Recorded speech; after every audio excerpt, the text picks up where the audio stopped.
Assalamualaikum warahmatullahi wabarakatuh. Waalaikumsalam warahmatullahi wabarakatuh. Silakan ketua kelas memimpin temannya untuk berdoa bersama. Baiklah teman-teman, sebelum kita belajar, mari kita berdoa bersama. Doa dimulai.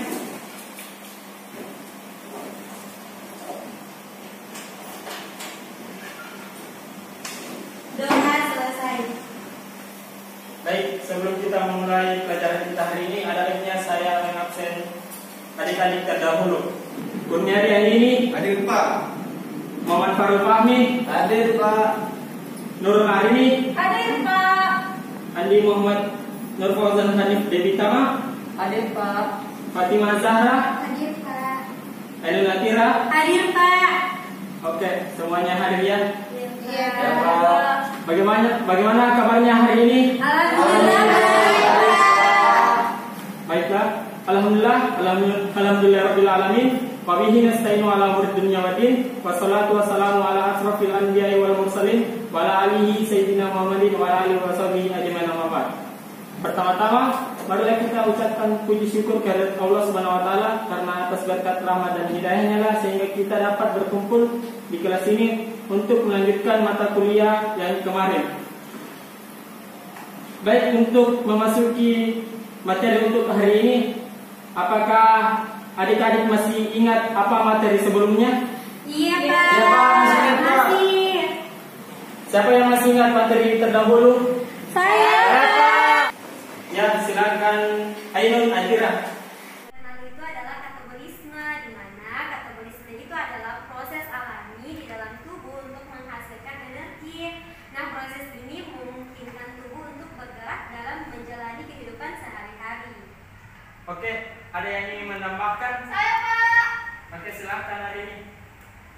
Ya, terima kasih atas kesempatan yang telah diberikan Pak. Di sini saya mau menambahkan dari saudara Eka Natira, di mana pada minggu lalu juga itu kita mengetahui bahwa metabolisme merupakan proses pemecahan molekul-molekul besar dan kompleks menjadi bentuk yang lebih sederhana, dan salah satunya adalah kalori atau energi. Jawaban adik-adik sudah bagus. Mari kita berikan aplaus untuk semuanya. Nah, adik-adik, pada pertemuan kita kali ini kita akan belajar mengenai tentang anabolisme. Tujuan pembelajaran kita pada hari ini yaitu adik-adik mampu menjelaskan mengenai pengertian anabolisme. Yang kedua itu, adik-adik mampu menjelaskan proses fotosintesis pada makhluk hidup. Yang terakhir yaitu adik-adik mampu menjelaskan perbedaan fotosintesis dan kemosintesis pada makhluk hidup. Baiklah adik-adik, saya akan menjelaskan sedikit mengenai anabolisme. Anabolisme atau disebut dengan asimilasi merupakan suatu proses penyusunan senyawa kimia dan sederhana ke senyawa kimia ataupun molekul kompleks. Senyawa kompleks tersebut biasanya disebut dengan senyawa makromolekul. Makromolekul yang terbentuk tersebut dapat atau bisa menjadi segala macam bentuk seperti misalnya asam nukleat, lemak, karbohidrat, serta juga protein. Peristiwa tersebut tentu memerlukan energi dari luar. Setelah itu, energi tersebut kemudian digunakan untuk mengikat senyawa sederhana tersebut menjadi senyawa yang lebih kompleks. Baiklah adik-adik, itu tadi penjelasan saya sedikit mengenai anabolisme. Apakah sudah jelas? Iya. Baiklah, selanjutnya saya akan membagi adik-adik menjadi dua kelompok besar dan akan membahas mengenai fotosintesis dan kemosintesis. Baik, adik-adik telah duduk bersama teman kelompoknya. Saya telah membagikan literatur di grup WhatsApp-nya. Silahkan berdiskusi. Yang pertama itu menjelaskan mengenai fotosintesis, dan yang kelompok kedua menjelaskan mengenai kemosintesis.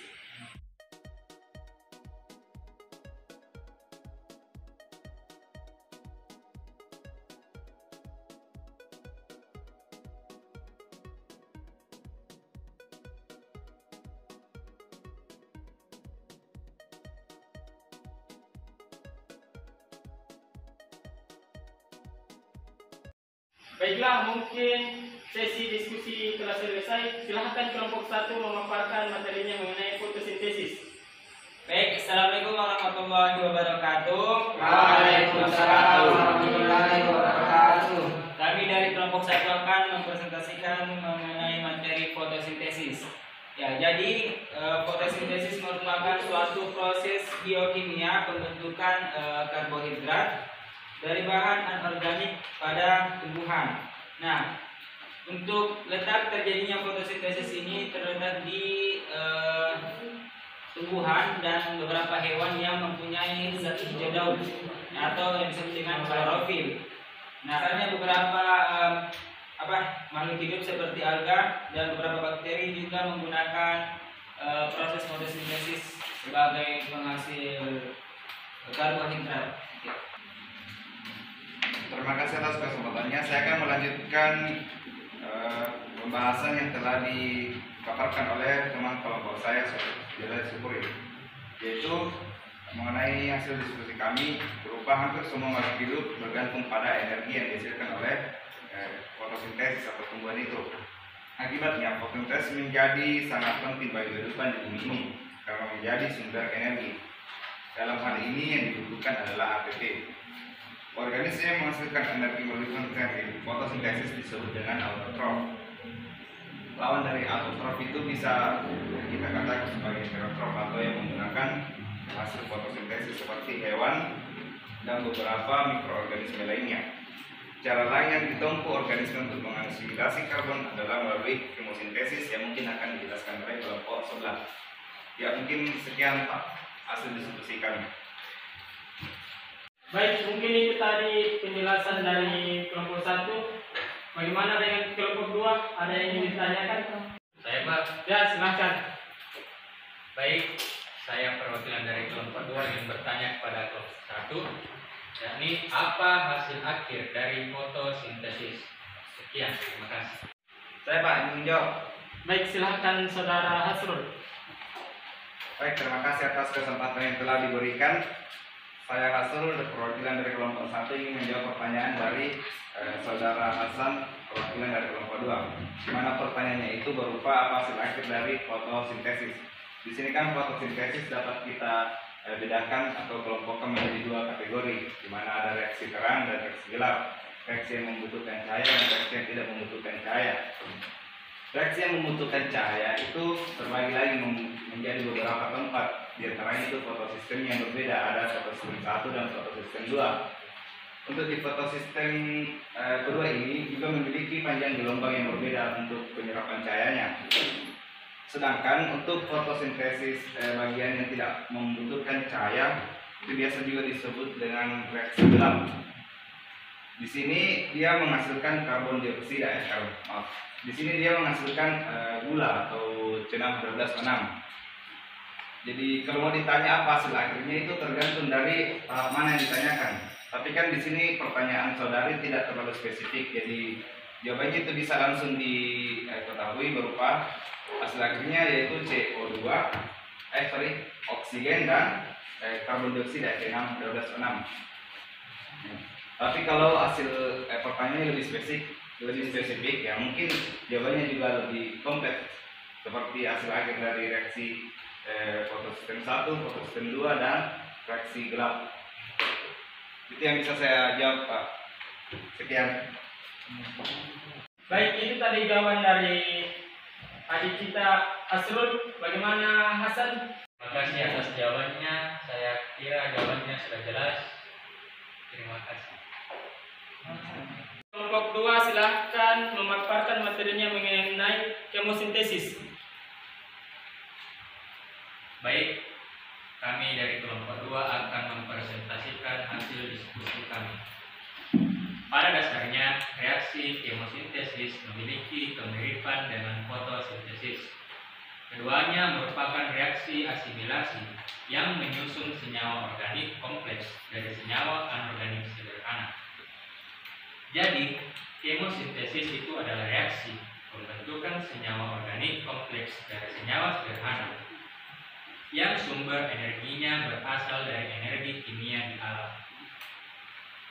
Proses ini biasanya dilakukan oleh mikroorganisme seperti Archaeobacteria dan bakteri yang tinggal di dasar laut. Contohnya yaitu bakteri belerang Thiobacillus. Kemosintesis adalah konversi biologis dari satu atau lebih molekul yang mengandung karbon atau biasanya karbon dioksida atau metana. Baiklah, mungkin hanya itu saja sesi diskusi kita untuk hari ini.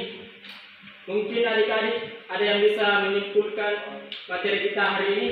Baik Pak. Silakan Adik Fauzan. Baik, terima kasih atas kesempatan yang telah diberikan. Jadi saya akan menyimpulkan materi yang telah kita pelajari hari ini. Kemosintesis adalah konversi biologis dari satu atau lebih molekul yang mengandung karbon, biasanya karbon dioksida atau metana, dan nutrien menjadi bahan organik menggunakan oksidasi senyawa anorganik, misalnya gas hidrogen atau hidrogen sulfida, atau metana sebagai sumber energi, bukannya sinar matahari seperti dalam fotosintesis. Adapun fotosintesis adalah suatu proses biokimia pembentukan karbohidrat dari bahan anorganik yang dilakukan pada tumbuhan, terutama tumbuhan yang mengandung zat hijau daun, yaitu klorofil. Selain mengandung zat hijau daun, ada juga makhluk hidup yang berfotosintesis. Maksud saya, ada juga makhluk hidup yang berfotosintesis, yaitu alga dan beberapa jenis bakteri dengan menggunakan zat hara, karbon dioksida dan air, serta dibutuhkan bantuan energi cahaya matahari. Mungkin itu yang hanya dapat saya simpulkan.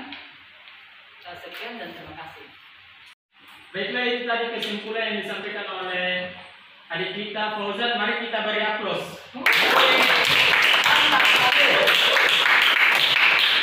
Baiklah, saya akan memberikan sedikit penguatan untuk materi kita hari ini, yaitu pada fotosintesis sumber energi berasal dari cahaya, sedangkan pada kemosintesis adalah zat kimia.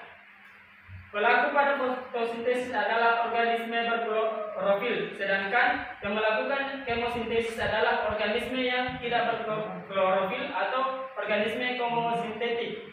Pada dasarnya, reaksi hemosintesis memiliki kemiripan dengan fotosintesis. Keduanya merupakan reaksi asimilasi yang menyusun senyawa organik kompleks dari senyawa organik sederhana. Reaksi kemosintesis berlangsung di dalam sitoplasma sel. Reaksi kemosintesis akan terjadi perubahan senyawa kimia menjadi makanan. Adapun tugas di rumah untuk adik-adik sekalian mengenai adik-adik harus membuat mapping mengenai materi kita hari ini, yaitu fotosintesis dan kemosintesis. Mungkin cukup sampai sini pertemuan kita hari ini. Silahkan ketua kelas memimpin doa sebelum pulang.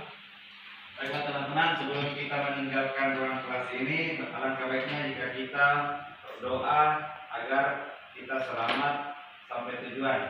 Doa dimulai.